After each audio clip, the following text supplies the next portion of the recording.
Hello family, welcome to Legend Stories. Glowing Star. Don't forget to subscribe to our channel and hit the like button for more powerful stories. Your support means the world to us. Red Heart Hash. If only I had screamed that night, everything would have been different.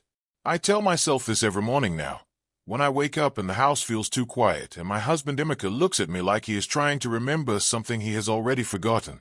I tell myself this when I pass the room where she slept, and the smell of palm oil and something older, something darker, still clings to the walls like smoke that refuses to leave. But I did not scream. I stood behind that cracked door with my hand pressed over my mouth and I watched. It was past midnight. The compound was silent. I had woken up thirsty and was walking toward the kitchen when I heard Emeka's voice coming from the sitting room, soft and tender, the way he only ever spoke to me. My heart lifted. I smiled to myself and pushed the door open just a little. And there she was, my mother, standing close to my husband, her hand resting on his chest, his eyes soft with something I had never seen him give to anyone but me. I told myself it was innocent. I told myself I was tired and imagining things. But then she turned, and the smile on her face was not my mother's smile. It was wider, too wide, and her eyes did not move when her lips did. I stepped back into the darkness. I should have run. I did not sleep that night. I lay on my mat with my eyes open, listening to every sound in the house. Emeka came to bed an hour later. He smelled of the same palm oil and something underneath it, something I could not name.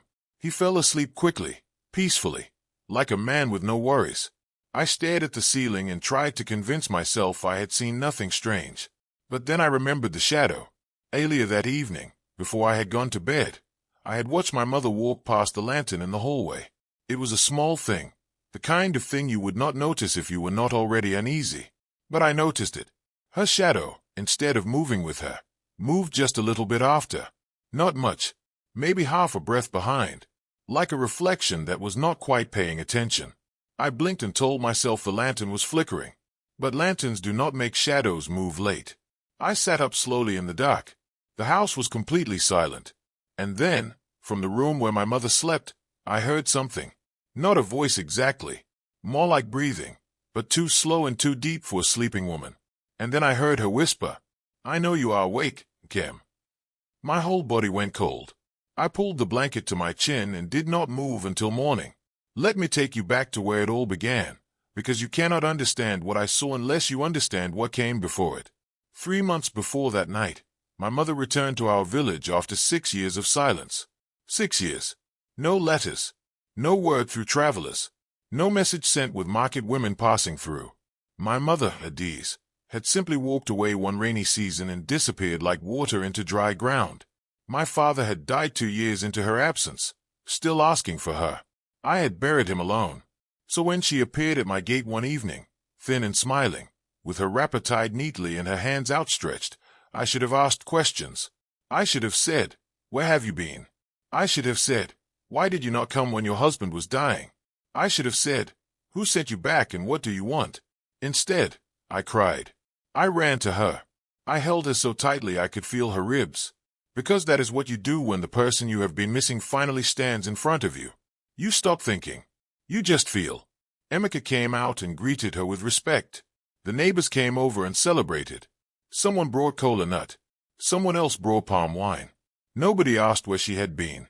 And she never said. She settled into our home as if she had always lived there. That was the first thing I noticed, though I did not find it strange at the time.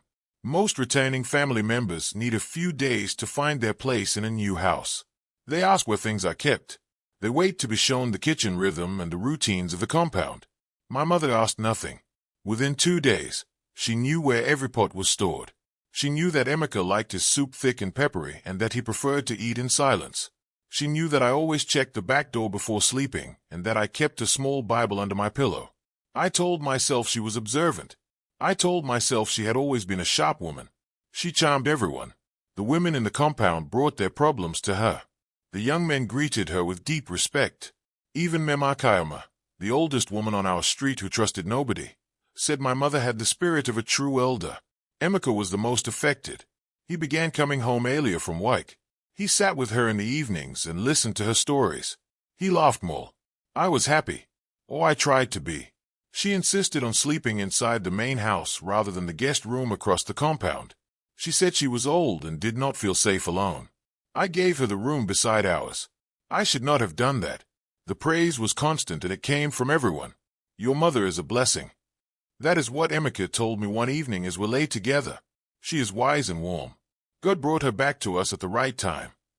I smiled and said nothing. But inside me, something small and quiet was paying attention. Because my mother was too perfect.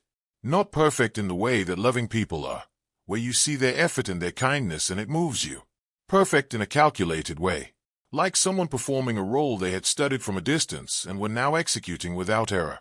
She always said the right thing. She always arrived in a room at exactly the right moment. When Emeka and I argued, she would appear with tea and a calm word that resolved everything within minutes. When I was sad, she would sit beside me and hold my hand before I even told her what was wrong. It was the kind of attentiveness that should have felt like love. It felt like surveillance. And then one morning, I woke up before dawn and went to the kitchen for water. She was already there, standing at the window, staring at the compound outside. I set the food I had prepared for dinner on the table near her. She did not touch it, did not look at it. I watched from the doorway. She never ate. Not once. Not a single bite. I began to watch her more carefully after that. I told myself I was being foolish. I told myself grief does strange things to the mind, and that 6 years of her absence had made me suspicious of her presence. That is what I told myself. But I kept watching. I noticed that she piled food on her plate at mealtimes and moved it around and talked and laughed, and at the end of the meal her plate was empty. But I never actually saw her put food in her mouth. Not once. Not a single spoonful. So one evening I hid behind the kitchen curtain and watched her eat alone. She sat at the table. She scooped soup into her bowl. She lifted the spoon to her mouth. And then, when she thought no one was looking, she turned and poured the soup quietly into a small clay pot she kept beside her. She covered it. She set the empty spoon down and wiped her mouth. My hands were shaking. I stepped back and my foot hit the wall. The sound was small, but she heard it. Her head snapped in my direction faster than any person should be able to turn. And her eyes, when they found the curtain, were not warm. They were flat, empty, like the surface of deep water at night. "Nkem," she said softly. "Are you there, my daughter?" I did not answer. I pressed myself against the wall and stopped breathing. After a long moment, she smiled to herself and left the kitchen. I told Emeka that night. I sat beside him on the bed and I said it quietly, carefully, choosing my words so I would not sound like a frightened child. I told him about the food. I told him about the shadow. I told him about the whisper in the dark. He listened. His face was patient at first. Then it shifted into something I had never seen on him before. Not anger exactly. Something colder. "Nkem," he said. "That is your mother." "I know," I said. "But something is wrong with her. She came back after years away, and you are already looking for reasons to push her out." He shook his head. "She loves you. She loves this home. Why would you want to see something bad in there?"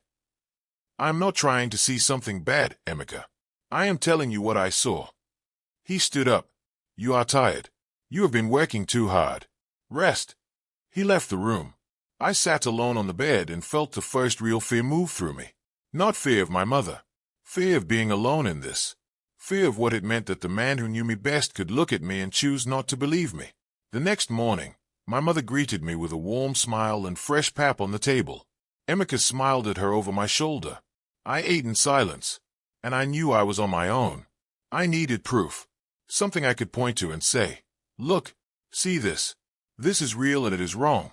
So I thought carefully and I came up with something simple. My mother, in all the years I had known her, had loved mirrors. She had a small round one she carried everywhere when I was a child. She would check her wrapper, adjust her head tie, look at her face with the easy confidence of a woman comfortable in her own skin. But since her return, I had not seen her near a single mirror. I tested it. I moved the large wall mirror in the hallway to a new angle, one that would catch anyone walking from the guest room to the kitchen. For 3 days, every time I passed it, I caught my own reflection clearly. I never caught hers. One afternoon I placed a small hand mirror behind her usual seat at the table and watched from the kitchen doorway. She sat down. I looked at the mirror's angle. Her seat should have shown clearly in the reflection. There was nothing. No reflection. Just the empty wall behind her chair. I gripped the doorframe. She turned and looked directly at me. Her expression was pleasant. Normal. She said nothing. That night, the mirror cracked down the middle. I found it in the morning, split clean in half, sitting on the table exactly where I had placed it. Emeka said it must have fallen. The dream started the same week. Every night, I found myself standing outside my own house. The compound looked exactly the same. The fence, the mango tree by the gate, the red clay steps leading to the front door. But the door was locked.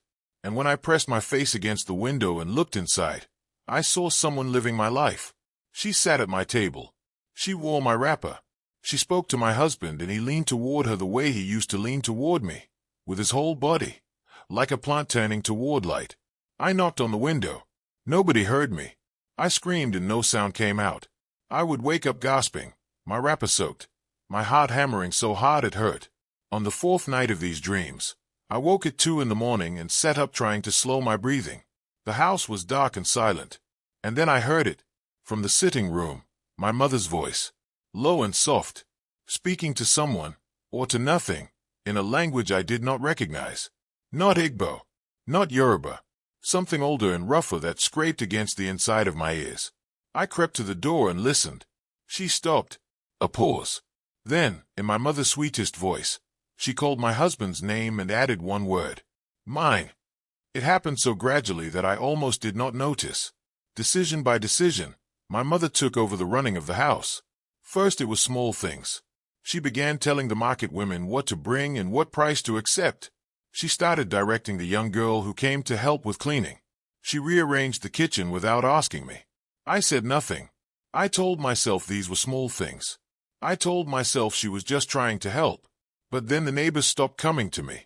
When Mamarobi had a problem with her son, she came to sit with my mother and not with me. When the compound women needed someone to settle a disagreement, they called my mother's name. When visitors arrived, they greeted her first, even though this was my home. I watched myself becoming a guest in my own life. And Emeka did not see it. Or he saw it and did not mind. He deferred to her in conversations now. He asked her opinion before asking mine. At dinner one evening, he turned to her instead of me and said, "What do you think we should do about the roof, Mima?" She answered him and they discussed it together for 20 minutes. I sat at the same table and ate my food and said nothing. Because what would I have said? That I felt invisible. That every day I felt a little less like myself, and I did not know why. Nobody would have believed me. I found the charm on a Thursday morning. Emeka had gone to work early. My mother had left to greet a neighbor. The house was mine for a short time, and I moved through it like a woman searching for something she could not name. I went into her room. I do not know what made me lift the corner of her sleeping mat. Some pull that I could not explain, like a hand on my shoulder guiding me down. It was buried just underneath, pressed into the earth beneath the mat's edge. A small bundle tied with dark cloth. I picked it up and my hand tingled like touching a hot pot but without the heat. I unwrapped it carefully. Inside was a tight knot of black thread, 3 small bones I could not identify, and a thick coil of hair. Not gray like my mother's hair. Darker, younger, and twisted into the shape of something that looked like a person with no face. Beneath the hair, scratched into a flat piece of dry wood, were markings. Not letters. Not any symbol I had seen in church or in school. They looked like they were moving, even though they were carved into solid wood. The bundle shifted in my hand. I did not imagine it. It shifted, like something breathing slowly inside it. I dropped it. It landed face up and the carved markings seemed to arrange themselves to face me. I covered it back and left the room. My hands did not stop shaking for the rest of the day. I could not go to anyone in the village. I had already learned what happened when I tried to speak my fear out loud. People would pat my hand and call me ungrateful. They would say I was pushing away a mother who had come back to love me. So I went further. 3 villages away, past the market and through the cassava farms, there was a woman the older people only mentioned in careful voices. They called her Ogochi. They said she was blind but saw more than any sighted person. They said she had helped families with things that could not be explained in the daytime. I went alone on a morning when my mother had taken Emeka's lunch to his workplace. Ogochi lived in a small house with no windows. An old man outside nodded when I told him why I was there. He led me in without a word. She was sitting in the middle of the room on a low stool. Her eyes were cloudy white, completely unseeing. But when I entered, she turned her head directly toward me. Precisely. Like she could see me perfectly. "Sit down," she said. I sat today. She said nothing for a long moment. She tilted her head like she was listening to something above me. Then her expression changed completely. The calm left her face and something sharp and frightened replaced it. She gripped the edge of her stool. And she said, "That is not your mother." I could not speak. My throat closed and I just stared at her cloudy eyes and tried to find air. Ogochi did not rush. She reached forward and found my hand and held it between both of hers. Her grip was steady even though her face was still tight with that fey. "Listen to me carefully," she said. "What I tell you, you must not repeat to anyone who has been close to this thing. Do you understand?" I nodded. Then I remembered she could not see me. "Yes," I whispered. "She told me about an old spirit, one that does not have a body of its own but knows how to wear other faces. It follows people who have traveled to the wrong places, who have crossed paths with things that live between the world of the living and the place of the forgotten dead. It watches. I study. Then it takes a face it knows will be welcomed. Your mother went somewhere she should not have gone," Ogochi said. "She came back. But she did not come back alone." "Is my mother still alive?" My voice cracked. "The real Adiz is somewhere between," she said quietly. "Not dead. Not fully hey. The longer the spirit stays in her form, the weaker the real woman becomes." She tightened her grip on my hand. "It feeds on belonging, on trust, on love. Every person who accepts it gives it more power." She paused. "It has already begun replacing you. Nkem. Not your face. Your place." I sat with Ogochi for a long time after that. The old man outside brought water, and I drank it slowly while she continued speaking. The room was small and smelled of dry leaves and candle wax and something else underneath that I cannot describe. Something ancient. She told me about the nature of the thing. It grows stronger every time it is believed. Every greeting, every meal shared, every moment of trust that people give it is like feeding a fire. The village had been feeding it for 3 months without knowing. My husband had been feeding it every evening when he sat with her and laughed. And I had fed it too. On the night she returned and I ran to her and held her without asking a single question. "Why my mother's face?" I asked. "Because you would open the door to no one else," Ogochi said simply. That answer sat in my chest like a stone. "What happens if it fully replaces me?" Ogochi was quiet for a moment. "You will begin to dissipate. Not like death. Like fog burning off in the morning sun. Slowly. Until no one remembers clearly who you were. And the thing will live your life in your place." I felt sick. "How do I stop it?" "You must expose it before that happens. Force it to reveal itself." She paused and the fear came back to her face. "But understand this, my daughter. It already knows that you know. The moment you left that charm behind instead of destroying it, it felt you, and now it is no longer pretending with you." I walked home in the afternoon sun with a plan forming in my mind. It was simple. Also, I thought, if I could expose it in front of witnesses, people whose trust it needed, its power would break. That is what Ogochi had suggested. Public exposure, done in the open, with the right people watching, could force the spirit out of the form it was wearing. I chose the compound gathering on Sunday. Every family came out after church. The women sat together. The men argued about football and politics. My mother always positioned herself at the center of it all, charming and warm and endlessly generous with her advice. I stood up that Sunday in front of everyone. I said, "There's something I need to say about my mother." Everyone turned. I spoke clearly. I told them about the food. I told them about the shadow. I told them about the mirror. I even told them about the charm under the mat. When I finished, the compound was completely silent. Then Mama Obi laughed, gently at first, then fully. "Nkem, this woman traveled a long road to come back to you, and this is how you welcome her." Others murmured in agreement. My mother stood up slowly. She looked at me with soft, wounded eyes.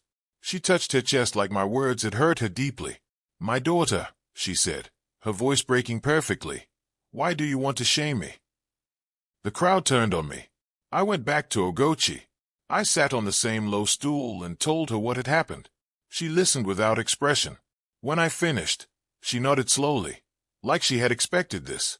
"Direct exposure will not work," she said. It is too anchored now. It knows your community and your community knows it. You cannot shame what has already made itself beloved. She stood and moved to the corner of the room where she kept small clay pots arranged on a wooden shelf. Her hands moved over them carefully, reading their surfaces with her fingertips. There's another way, she said. A ritual, but it must be done quietly and correctly. She prepared something while I sat and watched. She crushed dry herbs. She poured liquid from one pot into another. She muttered things under her breath that I did not try to hear. She gave me a small folded leaf. Inside was a powder, pale gray, almost white. Mix this with water, she said. Sprinkle it across every entrance to your home at midnight.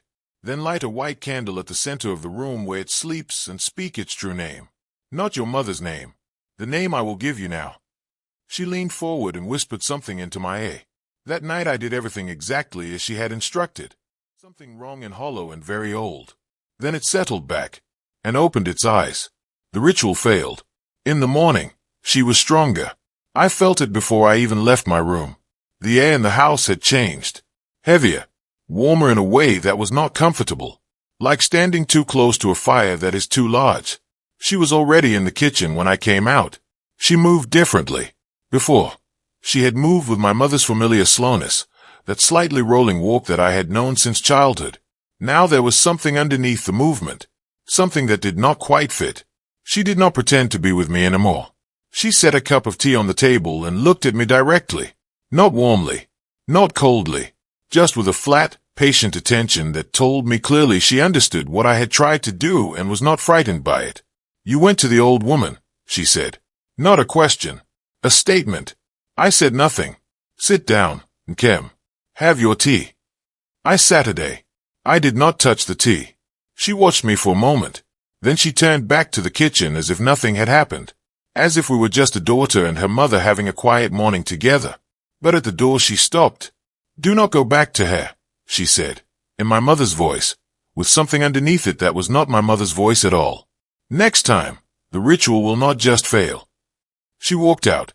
My hands were shaking so badly I knocked the tea off the table. I did not clean it up. I sat there in the spilled tea and tried to think through the fay. She came to me that night. I was lying in bed, not sleeping, when my door opened without a knock. She stepped inside and closed it behind her. The room was dark, but I could see her outline clearly, standing near the door, and I noticed that the darkness around her was not quite the same as the darkness of the room. It was denser, like she carried her own shadow inside her. She spoke in my mother's voice, soft and careful, almost gentle. You are fighting something that has been doing this since before your grandmother's grandmother was born, she said. I have worn many faces. I have lived in many homes. I have raised other women's children and slept beside other women's husbands, and when I was finished, those women were simply gone. Not dead, Nkem. Just gone. Like a name people used to know but cannot quite remember. I gripped my blanket. Your husband is already forgetting things about you, she continued. Small things. The way you laugh. The name he used to call you when he was happy. She was right. That morning Emeka had called me by my full name when for 3 years he had called me Neen. Soon no one will remember you, she said, and I will not need to do anything. You will simply fade, and I will still be here. She left. I lay in the dark and felt something I had no word for. Not just fear. The particular horror of realizing that the danger was not coming at you suddenly. It was arriving slowly, and it was already close. I started to disappear. I understood this not all at once but in moments, each one small enough to dismiss alone but terrible when gathered together. Emeka forgot our anniversary. He had never forgotten it in 7 years of marriage. When I reminded him, he looked genuinely confused, like the date had been stored somewhere and the shelf had been taken down. The neighbors' children who had always run to greet me now ran past me to reach my mother. They called her Aunt Nkem.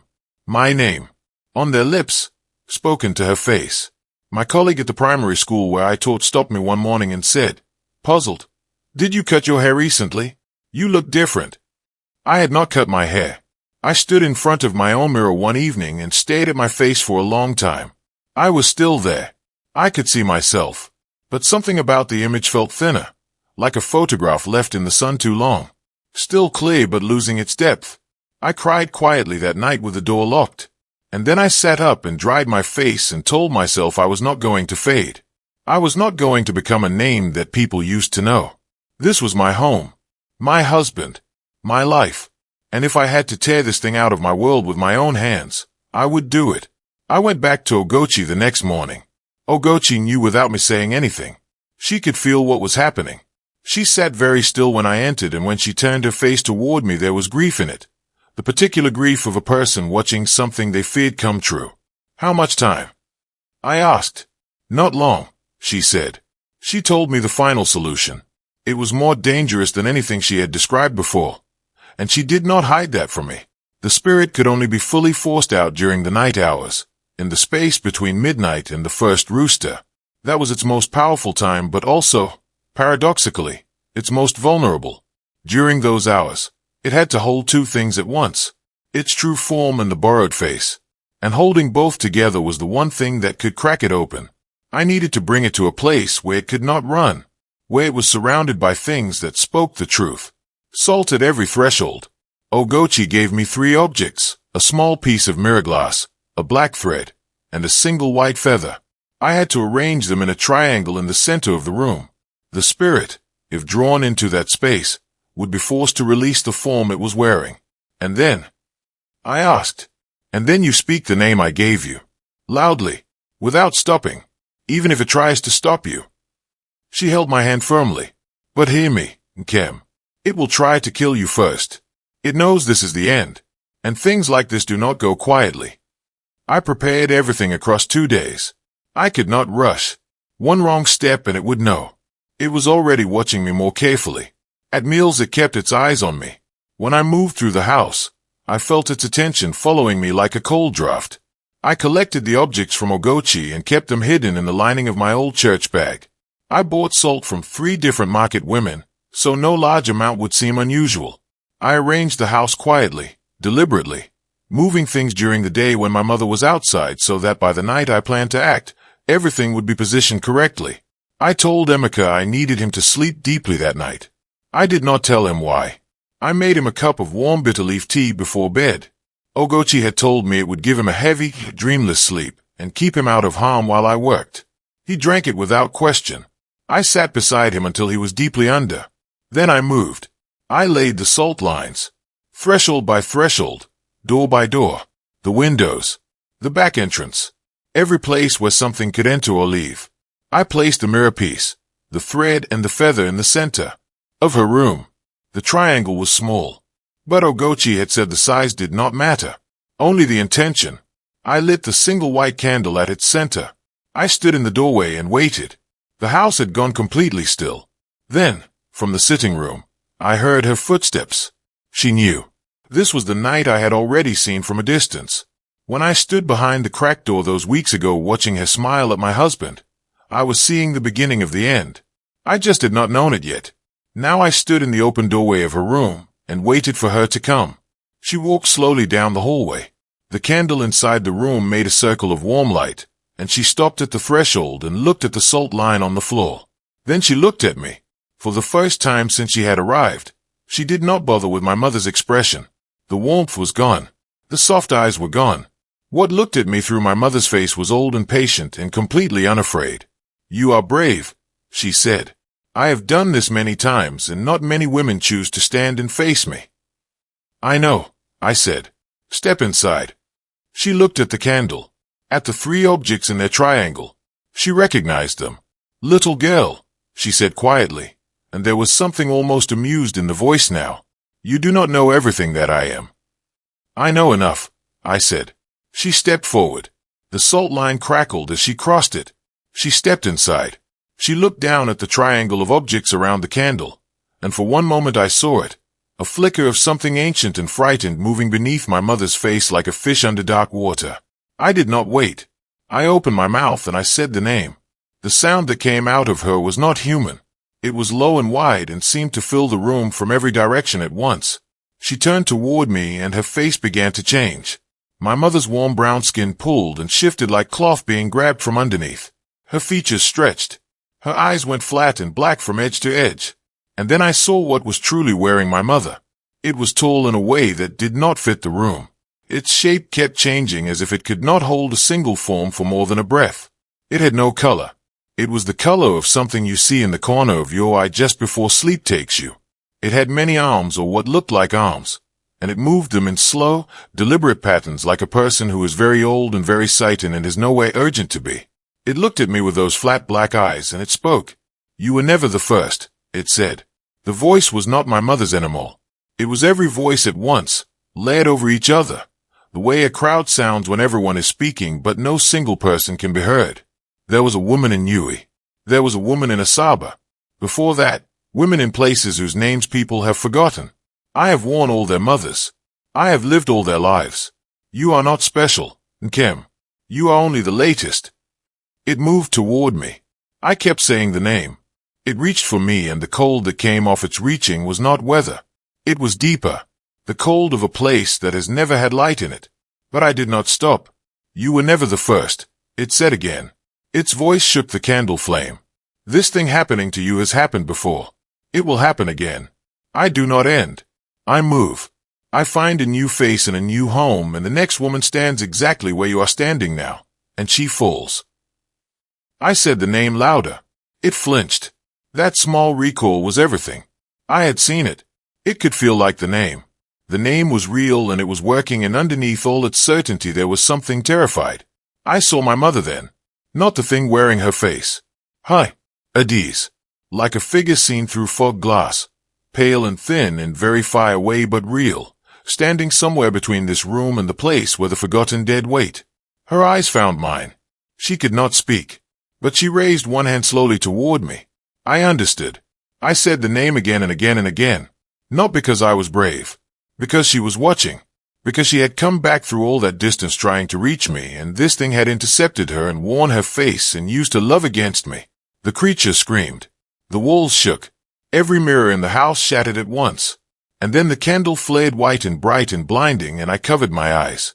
When I opened my eyes, the room was still. My mother was lying on the floor. Not a spirit wearing her. Hi, Adiz. Small and thin and deeply asleep. Her chest rising and falling with the slow breath of someone who has been a very long time in a dark place and has finally found her way back to light. I went to my knees beside her. I took her hand. It was warm. Properly warm. The warmth of living skin.